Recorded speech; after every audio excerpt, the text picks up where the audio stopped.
My name is Sunil Tawa. I'm a cardiologist at the Royal Bournemouth Hospital. The case I've got to present today is a 73-year-old gentleman who I've known for several years. He underwent a cardiac bypass operation around 20 years ago and first presented to me 10 years ago with disease in his native LED, which was intervened upon. The problem we've had over the last 5 or 6 years has been multiple interventions to the vein graft supplying his circumflex coronary artery. Finally, I went on to open up his native circumflex CTO using a retrograde approach. I've been looking after this patient now for 10 years, and this is his angiogram going back to 2006. And as you can see, back in 2006, he had a very tight LAD stenosis and his lima had gone down.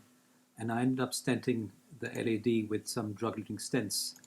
And that is the final result. This gentleman remained well for 4 years and then came back to see me in September of 2010 with recurrent angina.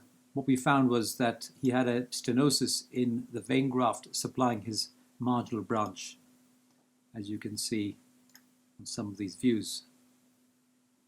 We went on to stent this vein graft with a drug-eluting stent, and he was rendered angina-free following this intervention in September of 2010.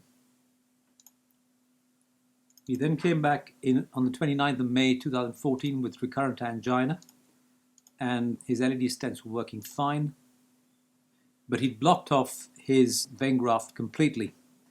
At that time, we went on to perform thrombectomy and deployed some further stents in the vein graft, and that was the final result.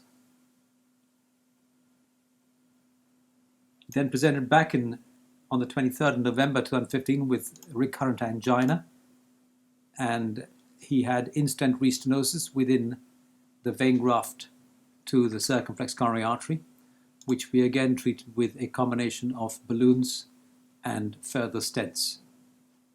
11th of August 2016, another presentation with unstable angina, further trouble in his vein graft, as you can see here, restenosis in the mid portion, proximal portion, and close to the anastomosis. And this was treated again with further stents. And we then had a discussion to open up his native circumflex coronary artery.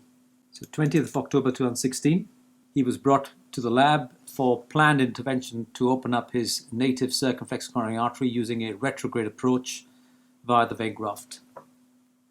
Our strategy was to use a Corsair catheter retrogradely, and we were able to get into the true lumen with a Gaia 3 wire and IVUS guidance.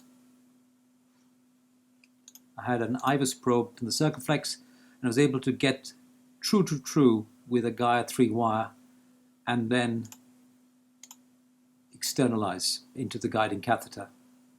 The problem I had once we were able to externalize with an RG3 wire was that we could not get any balloon to expand within the stenosis.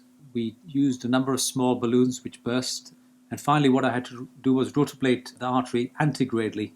I managed to get a wire down antigradally after ballooning and used a 1.25 burr to rotablate the circumflex coronary artery.